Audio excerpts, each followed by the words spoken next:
Antes de você falar, posso Fala. colocar aqui o vídeo do Agora. Vamos lá. Polon, do Polon. porque eu acho que o brasileiro precisa saber que esse vídeo é de hoje. Senhor presidente, sim, nós estamos numa ditadura. Esse é um regime ditatorial, esse é um regime de exceção. E vi em alguns sítios da internet algumas pessoas criticando a fala de muitos parlamentares e outras pessoas, dizendo: mas como é uma ditadura se vocês podem realizar uma manifestação às ruas, como foi o caso de Copacabana? Sim, mas prestem muita atenção. Pedimos reiteradas vezes que não fossem levadas faixas, pedimos reiteradas vezes que o discurso fosse modulado. Isso só acontece numa ditadura. Nós não temos mais liberdade de expressão no Brasil. Nós não temos mais a possibilidade de nos manifestarmos no Brasil. E não é só isso. Existe, a olhos nus, um conluio entre o PT e alguns membros do STF, numa verdadeira coligação PT e alguns ministros do STF, que têm jogado no lixo a história daquela instituição. E se blindam atrás do escudo dizendo que qualquer crítica a um deles é ataque à instituição. Engraçado o duplo pensar da imprensa brasileira, que quando noticiou o bombardeio do Irã a Israel, falou que houve uma mensagem do Irã. Agora, quando nós criticamos a atuação inconstitucional desses ministros que flagrantemente usurpam o poder que receberam, aí é ataque. É ataque à instituição. Não é ataque à instituição, é uma denúncia do descalabro, do destempero, dos absurdos que algumas pessoas físicas têm utilizado a sua posição no Supremo para usurpar o poder e impor aos brasileiros um regime ditatorial. Tudo aquilo que o governo federal, que o executivo não consegue fazer, através dessas pessoas imbuídas e usando esse poder de forma arbitrária, eles têm levado a cabo no Brasil. Perseguem jornalistas, muitos estão exilados no Brasil, o Alan, o Rodrigo Constantino, o Figueiredo, até o menino Monarque, que é ideologicamente de esquerda, foi censurado por denunciar a censura. Nós temos uma juíza que foi expulsa da magistratura e tem hoje suas contas bloqueadas exclusivamente por ser conservadora. Teve que fugir do Brasil, está em exílio nos Estados Unidos, entre outros tantos. O ataque ao patrimônio pessoal, ao dos familiares, como é o caso do Eustáquio, que teve as contas da filha bloqueada. Pessoas presas às dezenas, às centenas, aos milhares, sem sequer atribuição de fato. Parlamentares sofrendo busca e apreensão sem saber o porquê. E quando recebem a intimação, justifica essa busca e apreensão, não tem sequer a descrição do fato lá, Girão. Nada. Pessoas condenadas à prisão sem sequer especificação do fato. Dizendo que houve o crime de multidão, uma construção jurídica absurda dentro do Brasil para encarcerar pessoas que, quando muito, deveriam estar respondendo no juizado especial. Não tem mais devido processo legal, não tem mais democracia no país. Processo sem acesso. Eu sou advogado, advoguei no inquérito das fake news, estou há 3 anos tentando ter acesso a esses autos e não consigo. Suplicamos a OAB, suplicamos as instituições e não há nada, nem sombra do devido processo legal. Ao ponto de o ministro Alexandre de Moraes se envolver num bate-boca no aeroporto da Itália e botar a família inteira da pessoa lá dentro para poder inquiri-los. Ele é a suposta vítima, mas se põe como acusador, como investigador, como julgador e, claro, como executor da pena, que não tem revisão, porque, afinal de contas, essas pessoas, sem foro por prerrogativa de função, estão sendo processadas no Supremo, não se sabe como nem porquê. Chegamos ao absurdo de um deputado em exercício ser preso porque fez um vídeo, condenado a quase 10 anos de prisão. E tendo recebido o benefício do perdão do presidencial, o deputado Daniel Silveira teve esse benefício revogado, cassado pelo próprio tribunal que o condenou sem direito a recurso, Girão. Mas ainda mais grave, parlamentares têm tido as suas falas perseguidas por esse tribunal, em especial pelo ministro Alexandre de Moraes, no plenário no púlpito do plenário da Câmara.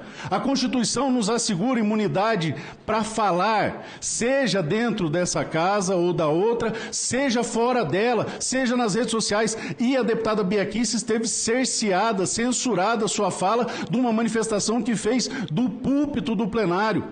Isso vai muito além do absurdo. Aos que dizem que temos liberdade, temos que o tempo todo ficar nos policiando no nosso discurso, porque podemos sofrer um bloqueio total do nosso patrimônio construído preternamente na nossa vida profissional e enfrentar nas manhãs uma busca e apreensão da Polícia Federal exclusivamente pelo que falamos aqui. Não é à toa que um deputado estadual teve o seu mandato cassado exclusivamente porque criticou as urnas eletrônicas. Ora, eu não vou entrar no mérito se elas são eficazes ou não, mas nós temos o direito constitucional de criticar. E os parlamentares têm a prerrogativa de fazê-lo.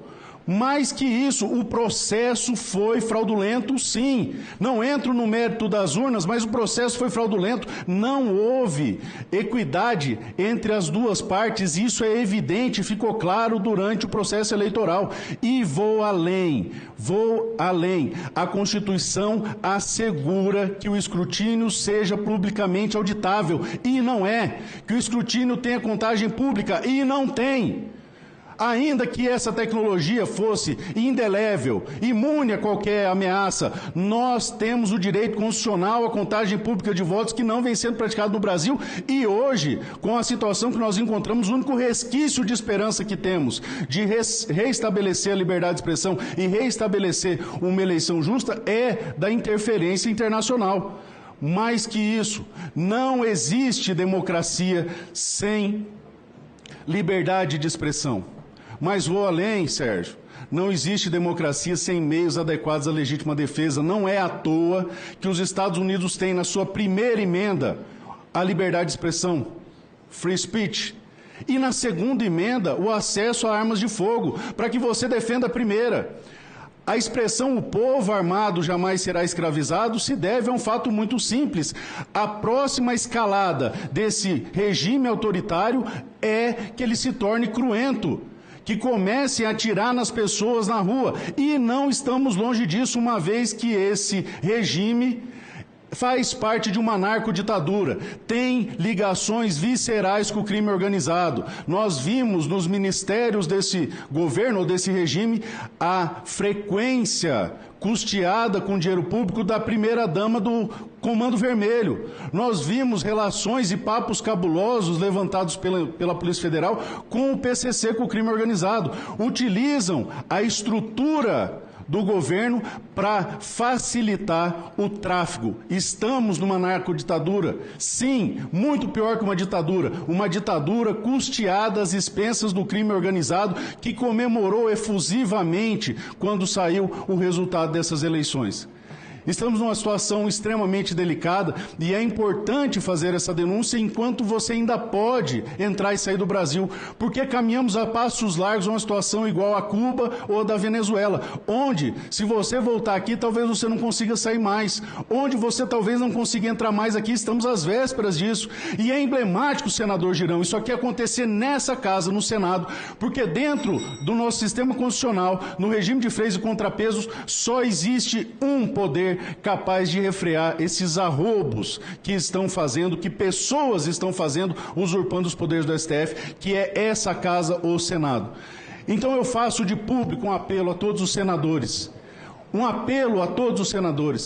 que entendam que esses temas, como a liberdade de expressão, o devido processo legal e a legítima defesa, não são temas de governo, são temas de Estado, não pertencem à direita nem à esquerda, são transcendentes, porque se nós não retomarmos esses aspectos, nós perderemos o nosso país. E muito em breve, mas muito em breve mesmo, senadores e deputados o serão apenas como elemento figurativo.